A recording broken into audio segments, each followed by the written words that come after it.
بسم اللہ الرحمن الرحیم۔ السلام علیکم۔ مجھے نہیں معلوم کہ میرے والدین کی شادی کن حالات میں ہوئی۔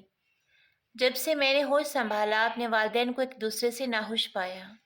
بچپن کی باتیں زیادہ یاد تو نہیں، لیکن جتنا یاد ہے اس کے مطابق میری ماں اکثر میرے باپ سے لڑتی رہتی تھی۔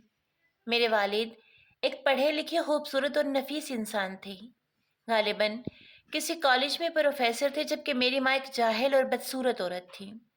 پھر بھی والد صاحب کی کوشش ہوتی تھی کہ کسی طرح نباہ ہو جائے، جبکہ میری ماں ہر وقت میکی کو یاد کرتی رہتی تھی کہ وہاں اسے بہت آزادی حاصل تھی۔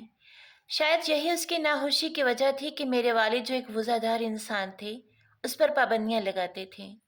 میری والدہ بھی اپنے میکے نہیں گئی تھی اور نہ ہی وہاں سے کوئی ان سے ملنے آتا تھا۔ جب میں 13 سال کی ہوئی تو میری ماں نے میکے سے رابطہ کیا۔ ان کے کئی خطوط لکھنے پر ان کا ماموں ذات ملنے کے لیے آیا۔ اپنے ماموں کو دیکھ کر میں ایک لمحے کے لیے گھبرا گئی۔ وہ سیاہ رنگ کا انتہائی موٹا اور بدحیت انسان تھا۔ چہرے پر ایک گہرے زخم کا نشان تھا اور بات چیت سے اس کا اجڑ پن نمایاں تھا۔ میری والدہ نے اس کا نام شاہین بتایا۔ والد کو اس کا آنا بہت ناگوار گزرا۔ وہ ناراض ہو کر گھر سے چلے گئے اور جاتے ہوئے والدہ سے کہہ گئے کہ جب میں واپس آؤں تو یہ یہاں نظر نہ آئے۔ والد کے جاتے ہی میری والدہ نے اس کی آؤ بھگت شروع کر دی۔ شاہین بھی والدہ کو دیکھ کر بہت خوش تھا۔ دونوں کافی دیر تک باتیں کرتے رہے اور پھر جیسے وہ شخص اچانک آیا تھا ویسے ہی اچانک گھر سے چلا گیا۔ مجھے نہیں معلوم کہ میری ماں اور اس کے درمیان کیا بات چیت ہوئی، مگر اگلے ہی روز سے اس نے میرے باپ سے شدید جھگڑا شروع کر دیا اور ہر وقت طلاق کا مطالبہ کرنے لگی۔ میری ماں میرے باپ کو کوسنے دیتی تھی کہ اس نے میری آزادی سلب کر کے میری زندگی تباہ کرتی ہے اور اب وہ مزید اس جہنم میں نہیں رہ سکتی۔ والد نے والدہ کو سمجھانے کی بہت کوشش کی، مگر وہ کسی صورت ماننے کو تیار نہ ہوئیں۔ اس پر ابو نے کہا کہ تمہیں طلاق اسی صورت میں دوں گا کہ بچے میرے پاس رہیں گے۔ ماں کو میرے بھائی کی ذرا بر پرواہ نہیں تھی۔ وہ ویسے ہی ہر وقت بیمار رہتا تھا اور ماں کی توجہ حاصل کرنے کے لیے روتا رہتا تھا، مگر ماں اسے دھتکارتی رہتی تھی۔ لیکن میری ماں مجھے چھوڑنا نہیں چاہتی تھی۔ میں اپنے باپ سے بہت پیار کرتی تھی اور وہ بھی مجھے بے حد چاہتے تھے۔ ماں کو شاید اس بات کا اندازہ تھا کہ میں ہرگز ان کے ساتھ نہیں جاؤں گی، اسی لیے اس نے چوری چھپے شاہین کے ساتھ مل کر ایک منصوبہ بنایا اور ایک رات سب کو نشاور دودھ پلا دیا۔ نیم مدہوشی میں جتنا یاد پڑتا ہے، مجھے محسوس ہوا کہ رات کے وقت ماں نے شاہین کے ساتھ مل کر مجھے گاڑی میں بٹھایا اور ایک نامعلوم مقام کی طرف روانہ ہو گئی۔ جب اگلی صبح مجھے ہوش آیا تو میں ماں کے میکے میں تھی۔ وہ ایک عجیب سی جگہ تھی، نہایت گندا سا گھر جو ایک تنگ و تاریک گلی میں واقع تھا۔ وہاں شاہین جیسے اور بھی بہت سے مرد، عورتیں اور بچے موجود تھے۔ میں گھبرا کر رونے لگی۔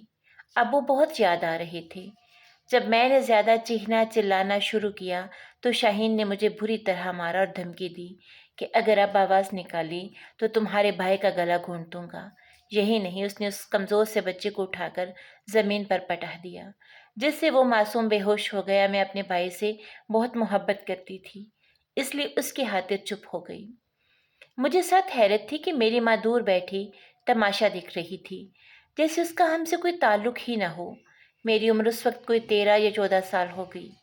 بہرحال مجھے اندازہ ہو گیا کہ ماں کا تعلق کس خاندان سے تھا۔ یہ لوگ اپنی بیٹیوں سے دھندا کرواتے اور ان کی کمائی پر عیش کرتے تھے۔ میں اپنے رنگ و روپ کی وجہ سے ان کے لیے ایک سونے کی چڑیا تھی، اس لیے میری سخت حفاظت کی جاتی تھی۔ ماں نے مجھے شاہین کے حوالے کر دیا اور خود چرس کے نشے میں رہنے لگی۔ شاہین مجھے ہر طرح کے لوگوں کے پاس لے جاتا اور میری کمائی پر عیش کرتا۔ میری کمزوری میرا بھائی تھا جو اس کے پاس تھا اور اسی کے ذریعے مجھے بلیک میل کیا جاتا تھا۔ میں جانتی تھی کہ اگر میں بھاگی تو وہ میرے بھائی کو زندہ نہیں چھوڑے گا۔ ویسے بھی اس کے پولیس اور دیگر بااثر افراد سے تعلقات تھے۔ ایسے حالات میں مجھے کسی سے مدد کی کوئی امید نہیں تھی۔ مجھے حیرت تھی کہ میرے والد نے میری کوئی مدد کیوں نہ کی، وہ ہمیں ڈھونڈتے ہوئے کیوں نہ آئے۔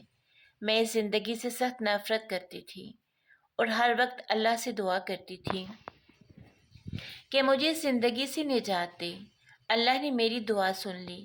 ہوا یوں کہ ایک دن میری ماں نے مجھے صندوق سے کپڑے نکالنے کو کہا۔ جب میں نے صندوق کھولا تو اس میں ایک پرانی البم رکھی تھی جس میں میرے باپ کی تصویر تھی۔ میں نے وہ تصویر نکال کر چھپا لی اور باتھ روم جا کر اسے دیکھا۔ دیر تک روتی رہی۔ میرے آنسوں سے وہ تصویر بھیگ گئی۔ تصویر کے بھیگنے سے اس پر لکھا ہوا ایک ٹیلی فون نمبر واضح ہو گیا جس کی سیاہی تو مٹ چکی تھی مگر قلم کے دباؤ سے بنے نشان اب بھی باقی تھے۔ میں نے وہ نمبر یاد کر لیا اور اپنے والد کی تصویر چھپا دی۔ اب میں اس انتظار میں رہنے لگی کہ کب مجھے موقع ملے اور میں اس نمبر پر کال کر سکوں تاکہ معلوم ہو کہ یہ کس کا نمبر ہے۔ ایک دن مجھے موقع مل گیا۔ شاہین ایک بندے کو لے کر آیا۔ وہ شراب کے نشے میں دھت تھا۔ میرے پاس آتے ہی سو گیا۔ اس کا موبائل اس کے ہاتھ میں تھا۔ میں نے وہ نمبر ملایا تو دوسری طرف کسی بوڑھی خاتون نے کال ریسیو کی۔ میں نے اپنے باپ کا نام لے کر رونا شروع کر دیا۔ انہوں نے مجھ سے پوچھا، آپ جس کا نام لے رہی ہیں وہ آپ کے کون ہیں؟ میں نے بتایا کہ وہ میرے بابا ہیں۔ اتنے میں اس خاتون کی آواز بھرا گئی اور انہوں نے فون کسی آدمی کو دے دیا۔ اس آدمی نے بڑے پیار سے مجھ سے پوچھا، بیٹا آپ کہاں ہیں؟ مجھے جتنا پتا تھا میں نے اس جگہ کے بارے میں بتا دیا۔ اس نے ہدایت کی کہ یہ بات کسی کو معلوم نہ ہو کہ آپ کی ہم لوگوں سے کوئی بات ہوئی ہے۔ اس کے بعد فون بند ہو گیا۔ مجھے ڈر تھا کہ اگر صبح یہ بات شاہین کو معلوم ہوگی تو کیا ہوگا۔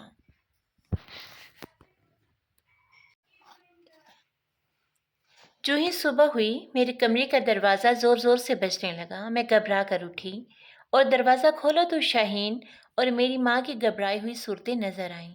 انہوں نے مجھے جلدی سے پچھلے دروازے سے نکلنے کو کہا۔ جیسے ہی ہم پچھلے دروازے تک پہنچے تو گلی میں پولیس کی گاڑیاں نظر آئیں۔ ہم واپس پلٹے مگر بہت دیر ہو چکی تھی۔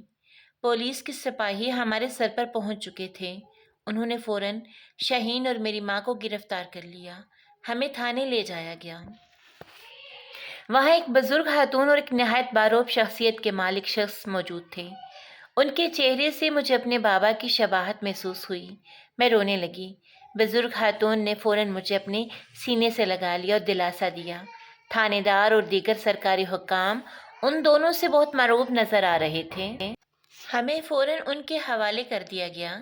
وہ لوگ ہمیں کالیشان حویلی میں لے آئے۔ حویلی کی دیواروں پر میرے بابا کی جوانی کی تصاویر آویزاں تھیں۔ باقی کہانی مجھے بعد میں میرے دادا اور دادی نے سنائی۔ پتہ چلا کہ میرے والد ایک نہایت متمول اور با اثر گھرانے کے فرد تھے۔ کسی وجہ سے ان کا اپنے والد سے جھگڑا ہو گیا تو انہوں نے گھر چھوڑ دیا۔ وہ اتنے ضدی تھے کہ پھر کبھی واپس رابطہ نہ کیا۔ میرے دادا نے انہیں بہت تلاش کیا مگر کامیاب نہ ہو سکے۔ اسی دوران میرے والد نے میری ماں سے شادی کر لی اور شادی کے 1 سال بعد میری پیدائش ہوئی۔ غالباً والد کو اپنی غلطی کا احساس ہو گیا تھا مگر میری وجہ سے وہ ماں کو نہیں چھوڑ سکتے تھے اور ماں کی وجہ سے اپنے خاندان میں واپس نہیں جا سکتے تھے۔ بہرحال ہم بہن بھائی کو اپنے دادا کے گھر امان مل گئی۔ دوران تفتیش شاہین اور میری ماں نے ایک دلہراش انکشاف کیا کہ اس رات جب مجھے اغوا کیا گیا تو دونوں نے مل کر میرے نیک سیرت بابا کا گلا گھونٹ دیا تھا۔ میرے دادا نے ان پر مقدمہ درج کروایا اور دونوں کو پھانسی کی سزا سنائی گئی۔ اس واقعے کو 10 سال بیت چکے ہیں۔ میری شادی اپنے بابا کے خاندان میں ہو گئی ہے اور میں اپنے شوہر اور بچوں کے ساتھ بہت خوش و خرم زندگی گزار رہی ہوں۔ میرے بھائی کو اعلیٰ تعلیم کے لیے امریکہ بھیج دیا گیا ہے۔ مجھے اپنی زندگی سے کوئی شکایت نہیں اور میں ہر وقت اپنے رب کا شکر ادا کرتی ہوں مگر ایک خلش اب بھی دل میں باقی ہے کہ میری ماں نے یہ سب کیوں کیا۔ میرے باپ کے ساتھ اسے کیا تکلیف تھی؟ ایک اچھے پیار کرنے والے شوہر کو چھوڑ کر برائی کے دلدل میں پھنسنے کی اتنی کشش کیوں تھی؟ اس نے اپنی اولاد کو بھی داؤ پر لگا دیا۔ شاید یہ سچ ہے کہ انسان اپنی فطرت کو نہیں بدل سکتا اور جہاں کا امیر ہوتا ہے نا وہیں اسے سکون ملتا ہے۔ اللہ تعالیٰ سب عورتوں کو ہدایت دے، ہم سب کو۔ اگر آپ کو کہانی پسند آئی ہو تو لائک کر دیجیے گا اور چینل کو سبسکرائب ضرور کر دیجیے گا۔